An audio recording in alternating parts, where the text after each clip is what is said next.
राम जन्मभूमि से हटाना चाहती थी। और फिर उसके बाद के आंदोलन का पूरा जो भी उस समय सपोर्ट था वह गोरक्षपीठ से उपलब्ध कराया गया था। उस समय जो केस दायर हुए थे उन सभी चीज़ों की उपलब्धता वहाँ से हुई थी। 1983-84 में जब श्री राम जन्मभूमि मुक्ति यज्ञ समिति बनी थी, राम जन्मभूमि मुक्ति के लिए, तो उसका नेतृत्व मेरे पूज्य गुरुदेव महंत वैद्यनाथ जी महाराज ने किया। उस पूरे आंदोलन का नेतृत्व राष्ट्रीय स्वयंसेवक संघ और विश्व हिंदू परिषद के नेतृत्व में, मार्गदर्शन में, पूज्य संतों के मार्गदर्शन में उसका नेतृत्व उन्होंने किया। और जब राम जन्मभूमि में भव्य मंदिर निर्माण की आधारशिला प्रधानमंत्री मोदी जी के कर कमलों से रखी गई, तब प्रदेश का मुख्यमंत्री मैं स्वयं था।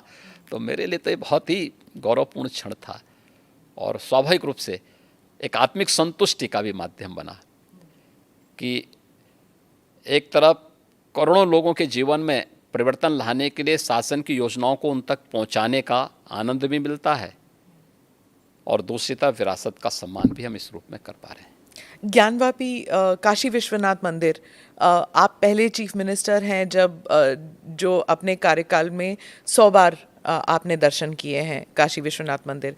क्या ज्ञानवापी मस्जिद को लेकर, मैं इसलिए पूछ रही हूँ जैसे क्योंकि आप गोरखनाथ पीठ के पीठाधीश के नाते भी पूछ रही हूँ, क्या इस प्रॉब्लम का कोई सोल्यूशन है? देखिए, अगर हम उसको मस्जिद कहेंगे तो फिर विवाद होगा, हमें ज्ञानवापी बोल देना चाहिए। वो ज्ञानवापी है और माननीय न्यायालय में गया है, माननीय न्यायालय स्वयं देख लें, अगर वहाँ साक्ष्य हैं, भौतिक साक्ष्य हैं, शास्त्रीय प्रमाण होंगे, अन्य पुरातात्विक प्रमाण भी होंगे, तो स्वाभाविक रूप से इस पे निर्णय होना चाहिए। और मैं अपील करूंगा मुस्लिम समाज से भी, देखिए हमें आज विकास के बारे में चर्चा करनी चाहिए। पाकिस्तान की दुर्गति और उसकी दलिद्रता और उसकी छीना झपटी आप देख रहे होंगे, क्या दुर्गति प्राप्त कर रहे हैं।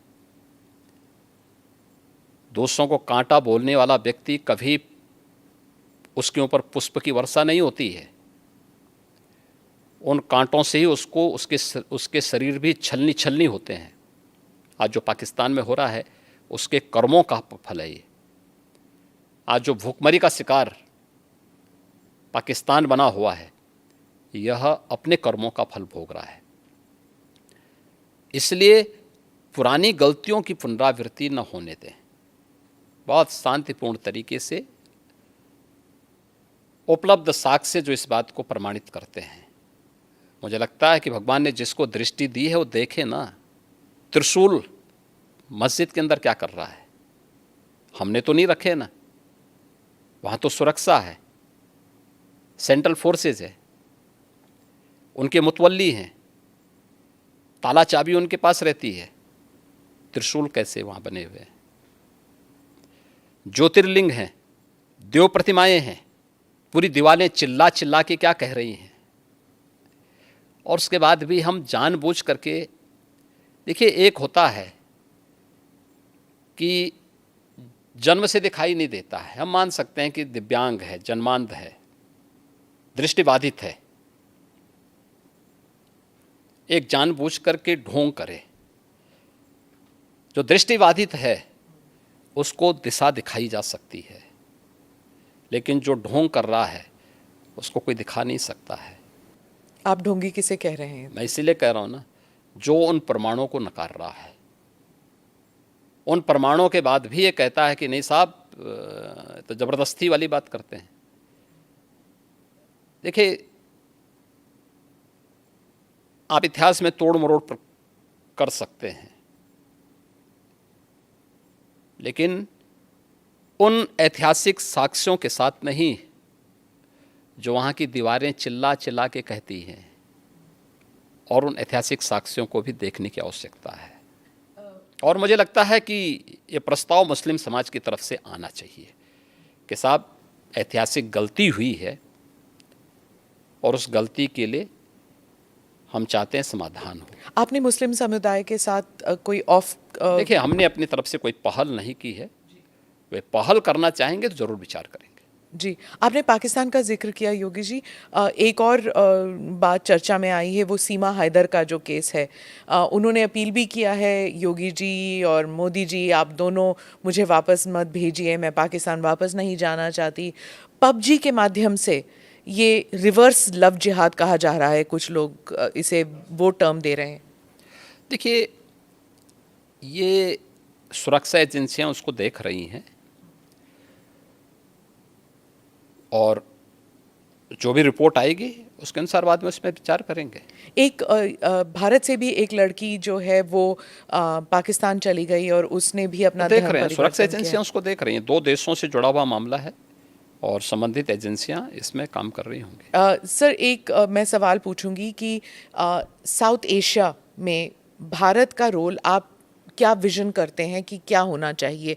क्योंकि बहुत से लोग कहते हैं कि हम विश्व गुरु का जो सपना देख के चले हैं वो थोड़ा ओवर एम्बिशियस है। तो साउथ एशिया में और ग्लोबली आपका विजन क्या है भारत देखिए, के लिए? मैंने कहा ना, पिछले 9 वर्ष में प्रधानमंत्री मोदी जी के नेतृत्व में भारत ग्लोबल लीडर के रूप में स्थापित हुआ है। कोई संदेह नहीं कि प्रधानमंत्री मोदी जी के नेतृत्व में अगले 3 वर्षों के अंदर भारत दुनिया की तीसरी बड़ी अर्थव्यवस्था के रूप में स्थापित न हो जाए, जरूर होगा। दुनिया के अंदर भारत की अपनी एक पहचान बनी है।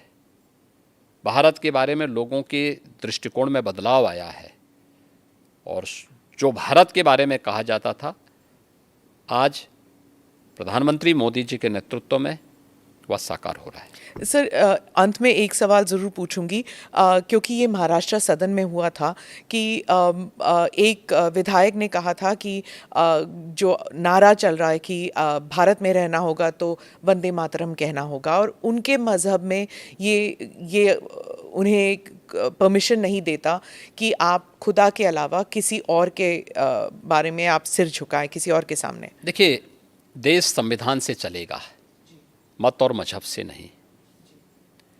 देखिए, मैं ईश्वर का भक्त हूँ, ईश्वर में अगाध निष्ठा रखता हूँ, लेकिन किसी पाखंड में विश्वास नहीं करता हूँ।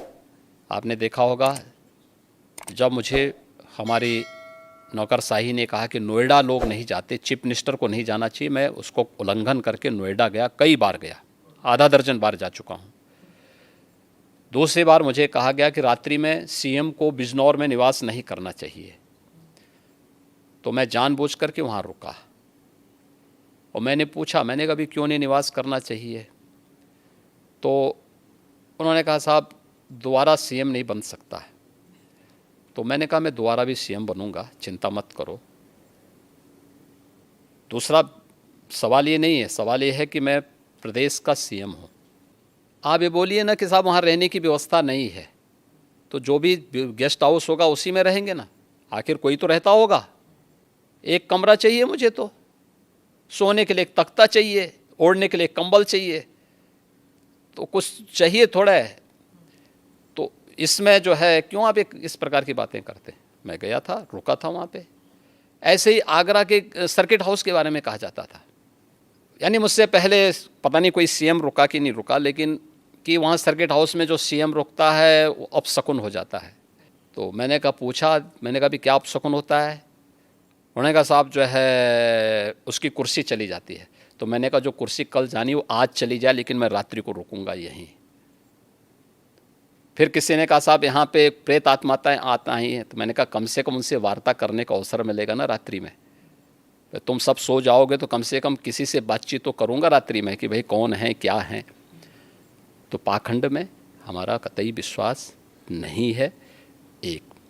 और इसीलिए मैं इस बात को कह सकता हूँ कि भारत का भविष्य उज्जवल है और 2024 में फिर से प्रधानमंत्री मोदी जी की लीडरशिप में एनडीए बहुमत के साथ आएगी, इसमें कोई संदेह किसी को नहीं होना चाहिए। और वंदे मातरम में वापस आती हूँ, वो उसे धर्म के साथ जोड़ना चाहिए कि नहीं? मैं क्या कह रहा हूँ, मैंने पहले कह दिया ना, संवैधानिक व्यवस्था से, देश संविधान से चलेगा, मत और मजहब से नहीं। जी। आपका मत, आपका मजहब अपने तरीके से होगा, अपने घर में होगा, अपने मस्जिद, अपने इबादत गाह तक होगा, सड़क पे प्रदर्शन करने के लिए नहीं। और इसको आप जो है किसी भी अन्य तरीके से दूसरे पे थोप नहीं सकते हैं। नेशन फर्स्ट, अगर देश में किसी को रहना है तो उसको राष्ट्र को सर्वोपरि मानना होगा, अपने मत और मजहब को नहीं। और मत और मजहब सेकेंडरी प्रश्न है, नेशन फर्स्ट है।